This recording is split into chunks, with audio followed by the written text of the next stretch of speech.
या कार्यक्रमासाठी प्रचंड संख्येने आपण सगळे उपस्थित आहात.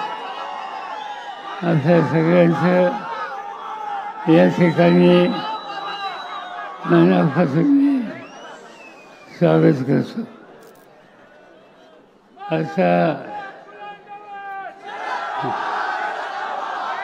असं आहे, आणखी 5-6 मिनिटांनी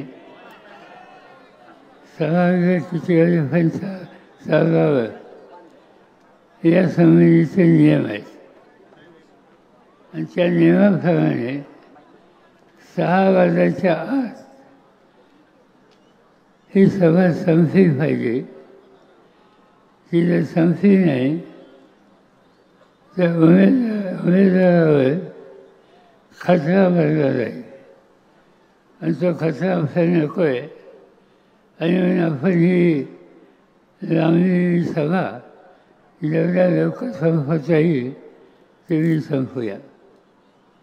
ही शेवटची सभा आहे या वर्षाची आणि गेले अनेक वर्ष आपण ही शेवटची सभा मिशन स्कूलच्या प्रांगणामध्ये घेतो. यंदा ते करणं शक्य झालं नाही आणि त्याचं कारण राज्याची सत्ता ज्यांच्या हातात आहे त्यांनी ती जागा आपल्या ताब्यात घेतली. ठीक आहे, सदाशिवराव सातवांनी सांगितलं त्यांनी कुठलीही जागा ताब्यात घेतली ते चिंता करण्याचं कारण नाही. आपण दुसरी जागा घेऊ. आणि आज मी इथं बघतोय हजारोच्या संख्येनं विशेषतः तरुण आज या ठिकाणी उपस्थित आहेत आणि कोणी आपली जागा हरवली त्याने आपलं काही नुकसान होऊ शकत नाही हे तुम्ही लोकांनी आज सिद्ध केलं.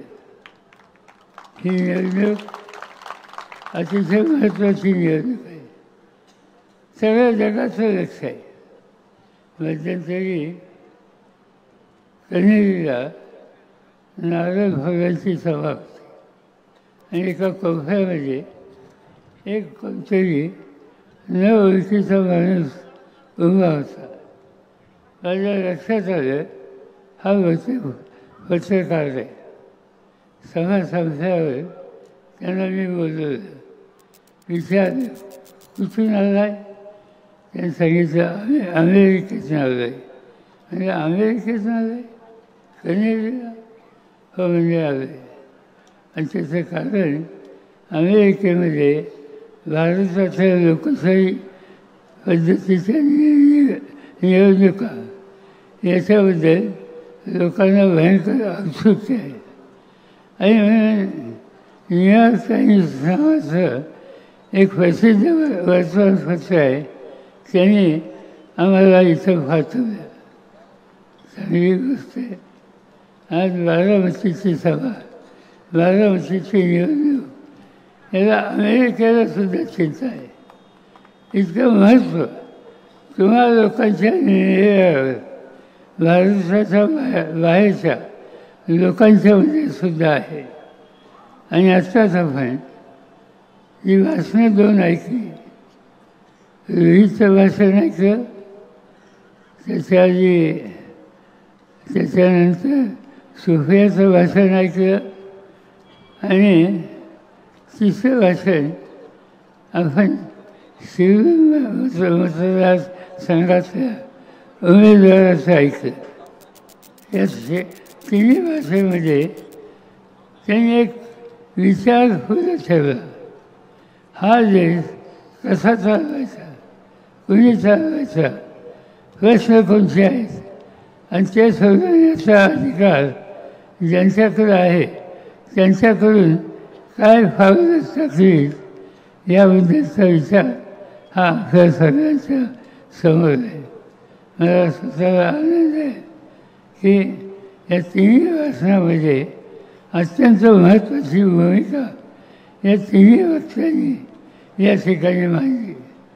याचा एक गोष्ट स्पष्ट होते की कोणी काही म्हणावं, मोदी साहेबांच्या हातात देशाची सत्ता असो, आणखीन कोणाच्या हातात सत्ता असो, जोपर्यंत आपण सगळे एक आहोत तोपर्यंत बारामतीकरांना कोणी धक्का लावू शकत नाही. हे तुम्ही या ठिकाणी स्पष्ट केलं. आणि त्यासाठी ही निवडणूक अत्यंत महत्त्वाची आहे. प्रश्न खूप आहे. महागाईचा प्रश्न आहे, बेकारीचा प्रश्न आहे, शेतीचा प्रश्न आहे. आणि ज्यांच्या असं सत्ता आहे ते याच्या कुठल्याही प्रश्नाची सोडवणूक करण्यासाठी ही सत्ता वापरत नाही. आणि म्हणून आपल्याला निकाल लागायचा आहे की या निवडणुकीमध्ये असे निकाल आपण घेऊ की जेणेकरून या राज्यामध्ये राष्ट्रवादी काँग्रेस पक्ष आणि त्यांचे मित्र पक्ष त्यांच्या सगळ्या जागा निवडून येतील आणि देशाला एक नवीन दिशा ही देण्याचं काम आपल्या सगळ्यांच्याकडून केलं जाईल. आणि त्यासाठी ही निवडणूक अत्यंत महत्त्वाची आहे. माझा कसा पूर्ण बसला आहे. अनेक ठिकाणी सभा झाल्या. काल मी जळगावमध्ये होतो, त्यासाठी अनेक जिल्ह्यामध्ये होतो. जवळपास 17-18 जिल्ह्यामध्ये गेले काही दिवस मी फिरतो आहे. पुण्याचा कडक ताप आहे आणि त्या सगळ्या गोष्टीमुळे माझा घसा हा पूर्ण बसला आहे. मी तुम्हाला एवढं सांगतो की या निवडणुकीमध्ये तुमचा निर्णय हा बारामतीकरांचाच नाही तर महाराष्ट्राच्या हिताचा होईल. आणि तो झाल्यानंतर मी सहीसरपणा किंवा सगळ्यांची बोली एवढेच या ठिकाणी सांगतो आणि माझे 2 शब्द संपवतो.